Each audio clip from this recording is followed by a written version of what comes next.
La confrontación entre Julio César y Vercingetorix es uno de los episodios más fascinantes de la historia antigua, representando un choque entre dos grandes líderes militares y culturas, Roma y la Galia. Esta lucha culminó en la batalla de Alesia en el año 52 a.C., pero su trasfondo y el enfrentamiento general entre ambos fue mucho más amplio.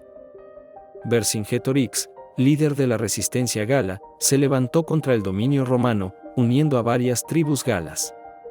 Era conocido por su astucia militar, usando tácticas de guerrilla para intentar desgastar a las legiones de César. Julio César, el brillante general romano, enfrentó esta revuelta con estrategia y disciplina. Decidido a mantener el control sobre la Galia, César utilizó su experiencia militar para acercar a las fuerzas de Vercingetorix en Alesia. Contexto de la conquista de las Galias. Antes de la aparición de Vercingetorix, Julio César ya había pasado varios años en la Galia, liderando una serie de exitosas campañas militares para expandir el poder de Roma en la región. A partir del 58 AC, César había sometido a varias tribus galas, derrotando a los helvecios, belgas y germanos.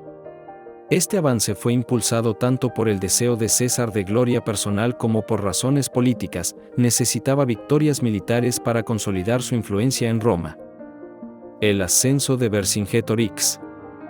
En el 52 a.C., las tribus galas, tras varios años de ocupación romana, comenzaron a organizarse para resistir de forma más efectiva a César. El líder que unificó este movimiento fue Vercingetorix, un joven y carismático jefe de la tribu de los arvernos, oriundos de lo que hoy es el centro-sur de Francia. Vercingetorix tenía una visión clara, sabía que enfrentarse a los romanos en campo abierto sería desastroso, dado el poderío militar y la disciplina del ejército de César. En su lugar, adoptó una estrategia de guerra de guerrillas y tierra arrasada. Ordenó a las tribus galas que destruyeran sus propias cosechas y aldeas para privar a los romanos de suministros, a la vez que atacaban pequeñas guarniciones y destacamentos romanos. Vercingetorix, consciente de la superioridad táctica de los romanos en batallas campales, impulsó la idea de una resistencia coordinada. Las tribus galas, que hasta ese momento habían luchado de forma fragmentada, empezaron a unirse bajo su liderazgo. En varias ocasiones, los galos lograron infligir derrotas menores a las fuerzas romanas. Uno de los momentos clave fue la batalla de Gergovia, 52 a.C., donde Vercingetorix logró una importante victoria, obligando a César a retirarse temporalmente. El asedio de Alesia.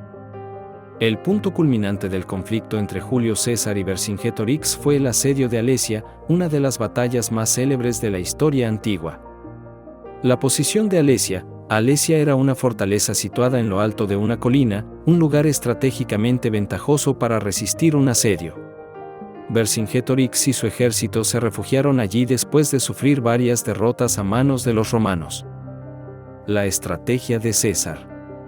Ante la situación, César decidió no atacar directamente la fortaleza. En su lugar, optó por una de las maniobras militares más brillantes de su carrera.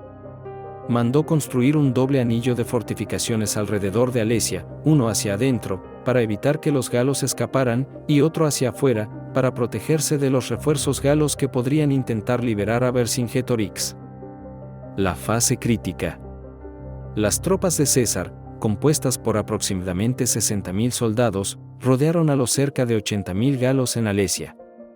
Al mismo tiempo, las fuerzas galas externas, lideradas por aliados de Vercingetorix, se movilizaron para liberar la ciudad, sumando entre 100.000 y 250.000 guerreros según las fuentes romanas, aunque estas cifras podrían estar exageradas.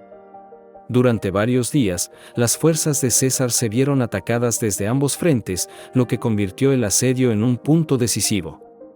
César, siempre al frente de sus tropas, mantuvo el control y la moral alta, y sus legiones resistieron los embates. Finalmente, los refuerzos galos fueron derrotados, y Alesia quedó completamente aislada. Sin suministros ni opciones de escape, Vercingetorix decidió rendirse. La rendición de Vercingetorix. Tras la caída de Alesia, Vercingetorix, en un acto de dignidad, se entregó personalmente a César para salvar a su pueblo. La leyenda dice que Vercingetorix se presentó ante César completamente armado, montado en su caballo, y luego se arrodilló a sus pies. No hay confirmación de esta anécdota, ya que es más una reconstrucción literaria, pero lo que sí es cierto es que fue llevado prisionero a Roma. Vercingetorix fue mantenido en cautiverio durante 6 años en Roma. Finalmente, en el 46 a.C., fue exhibido en el triunfo de Julio César, una procesión militar destinada a celebrar las victorias romanas. Tras el desfile, fue ejecutado por estrangulamiento, probablemente por orden de César. Consecuencias. La derrota de Vercingetorix marcó el fin de la resistencia gala organizada y la consolidación del poder romano sobre la Galia. Aunque hubo algunas revueltas menores en los años siguientes, la Galia quedó firmemente bajo control romano y fue progresivamente romanizada. Para Roma, la victoria en las Galias no solo proporcionó vastas riquezas a Roma en forma de botines, esclavos y tierras, sino que también fue el trampolín político que Julio César necesitaba para reforzar su posición en Roma. Sus éxitos militares incrementaron su popularidad entre el pueblo y su influencia sobre el ejército, lo que eventualmente lo llevó a desafiar al Senado y a Pompeyo en una guerra civil que cambiaría el curso de la historia romana. Para la Galia. La Galia fue convertida en una provincia romana, y a lo largo de los siglos siguientes fue profundamente influenciada por la cultura romana. Sin embargo, muchos elementos de la cultura celta sobrevivieron y se integraron en la vida galo-romana. A lo largo del imperio, muchos galos llegaron a ocupar importantes cargos en el ejército y la administración. Con el tiempo, algunas de las futuras figuras clave del imperio, como los emperadores galos del siglo III DC, serían descendientes de estas tierras. Conclusión. La lucha entre Julio César y Vercingetorix simboliza el enfrentamiento de dos grandes líderes y culturas. César, con su brillantez militar y ambición política, logró someter la Galia, mientras que Vercingetorix, a pesar de su derrota final, demostró un liderazgo excepcional, unificando a un pueblo diverso en una causa común. Aunque su resistencia no tuvo éxito, su legado perdura como un símbolo de orgullo y lucha.